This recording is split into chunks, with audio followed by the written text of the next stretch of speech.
YouTube நேயர்களுக்கு நடிகர் பேரரசர் எம்ஜிஆர் கலைக்குழு சார்பில் எனது வணக்கத்தை தெரிவித்துக் கொள்கிறேன். இன்று நாம் காணப்போவது மீண்டும் பெரிய இடத்து பெண் தான். பெரிய இடத்து பெண்ணில் நிறைய கிராமிய காட்சிகள் நிறைய உண்டு. வசனமும் சக்தி கிருஷ்ணசாமி அவர் வீரபாண்டிய கட்டபொம்மனுக்கு கற்பனையான ஒரு வசனத்தை எழுதினார். கட்டபொம்மனுக்கு தமிழே தெரியாது, ஆனாலும் தமிழில் வீர வசனமாக அழகாக எழுதியிருப்பார். வசனங்கள் அருமையாக இருக்கும். அதுக்கு பிறகு அவர் எங்கள் வீட்டு பிள்ளைக்கு எழுதினவர் அவர் தான். அப்புறம் பெரிய இடத்து பெண் வசனம் மிகவும் அருமையாக இருக்கும். இந்த படத்தில் அன்று வந்ததும் இதே நிலா, இது கிராமத்தானா இருந்து நகரவாசியாக மாறுறாரு. அப்போ அந்த பாடலை இன்ட்ரடியூஸ் பண்ணியிருப்பாங்க. அதில் மக்கள் தெரிவித்தின ஸ்டெப்ஸு மிகவும் அழகாக இருக்கும். அதனுடைய நடை எல்லாமே வித்தியாசமாக இருக்கும். மாடர்ன் ஸ்டைலில் சூப்பராக பண்ணியிருப்பார் அந்த பாட்டை. காதல் ரோமியோ கண்ட நிலா, கன்னி ஜூலியட் வெந்த நிலான்னு வரும் இந்த பாட்டு. மிகவும் அருமையாக பண்ணியிருப்பார். அந்த படத்தில் உள்ள வசனம் நவரசம் ததும்பும் வசனம். அந்த வசனம் எம்ஜிஆருக்கும் சரோஜதேவிக்கும் அந்த குளத்தங்கரையில் வச்சு பேசுகிற வசனம் இருக்க, அது மிகவும் சூப்பராக இருக்கும். அந்த வசனத்தை பற்றி நம்ம பார்க்கலாம். அந்த வசனம் ஒரு 2 நிமிஷம் தொடர்ச்சியாக ஓடும்.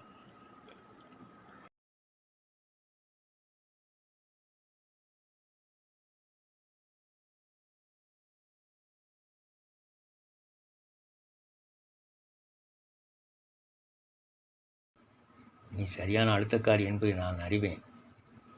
உன்னை கொல்ல வந்தவன் அல்ல, ஒன்று சொல்ல வந்தவன். ஓஹோ, அறிவுரையா?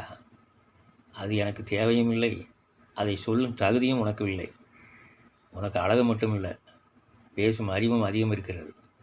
அதைவிட இருமாப்பு இருக்கிறதே, இருமாப்பு, அது உன்னையே அழித்து விடும். அப்படியா? அப்படி ஏதாவது ஆபத்து ஏற்பட்டால் சொல்லி அனுப்புகிறேன், வாருங்கள். என்னம்மா, கொஞ்சம் நில்லம்மா. என்னதான் உனக்கு நினைப்பு? தவறாக ஒன்றுமில்லை. நான் தாலி கட்ட வேண்டிய பெண்ணை தடுத்து நிறுத்தி விட்டாயே, அது ஏன்? இது என்ன புதுக்கதை? புதுக்கதை அல்ல, பழைய கதை. கோழையான உன் அண்ணனுக்கு ஒரு பெண் தேவைப்பட்டால் நீ தட்டை எடுத்துக்கொண்டு தெருவாக போய் பிச்சை எடுத்து அலைய வேண்டியதுதானே. அதை விட்டு ஏன் போட்டிக்கு வருகிறாய்? நடந்தது போட்டி தானே, அதில் புத்திக்கு வெற்றி கிடைத்தது. நடந்தது புத்தி போட்டி அல்ல, வீரப்போட்டி. இதில் எதற்கு நரித்தனம்? அண்ணன் ஆசைப்பட்டான், அதை நிறைவேற்றி வைப்பது தங்கையின் கடமை அல்லவா? அதைத்தான் நான் செய்தேன். எனக்கு வரவேண்டிய பெண்ணை தடுத்து விட்டதால் நீ என் மீது ஆசைப்படுகிறாயோ என்று நினைத்தேன். இருக்கும். இந்த ஊரிலேயே வீரன், விவேகி, அழகன் அல்லவா நீ? அதனால் இருக்கும். என்ன கிண்டலா? யார் சொன்னது? அப்படியானால் உண்மையிலே என் மீது ஆசையா?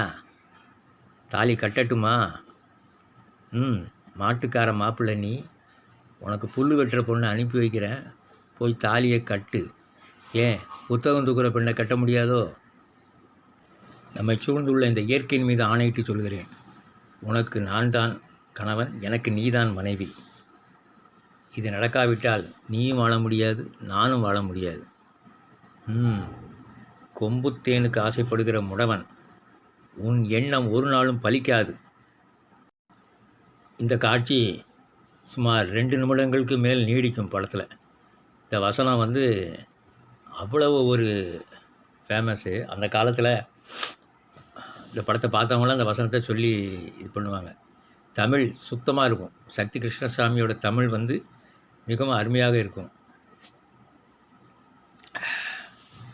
குளத்தங்கரையில் இந்த காட்சி மிகவும் அருமையாக பேசப்பட்டது. இந்த காட்சிக்காகவே படம் பார்த்தவர்கள் நிறைய பேர் திரும்ப பார்த்தார்கள். இந்த படம் இந்த படம் வெற்றி பெற்றது நம்ம எல்லாருக்கும் நல்லா தெரியும். சென்னையில் சித்ராக்கிரம் ஆகிய 2 தியேட்டரில் 100 நாளைக்கு மேலே ஓடி வெற்றி பெற்றது. பின்னாட்களில் இதே கதையை திருப்பி உல்டா பண்ணி சகலகலா வல்லவன் அப்படின்னு கமலஹாசனை வச்சு எடுத்தாங்க. கமலஹாசனை வச்சு மசாலாவெல்லாம் சேர்த்து நேத்து ராத்திரி எம்மா போன்ற பாடல்களை எல்லாம் சேர்த்த உடனே அந்த படம் பிச்சுக்கிட்டு போச்சு. கிட்டத்தட்ட 200 நாளை தாண்டி ஓடிச்சு. ஒரு ரெக்கார்ட் பிரேக் கலெக்ஷனையும் கொடுத்துச்சு. ஆனால் ஒரிஜினல் சுத்தமான படம்னா அது பெரிய இடத்து பெண் தான். சரி நேயர்களே, நாம் பெரிய இடத்து பெண்ணின் கிராமிய நிகழ்ச்சிகளை பற்றி பார்த்து விட்டோம். அடுத்த பதிவில் வேற ஒரு சம்பவத்தை பார்க்கலாம். அதுவரை விடைபெறுகிறேன். நன்றி, வணக்கம்.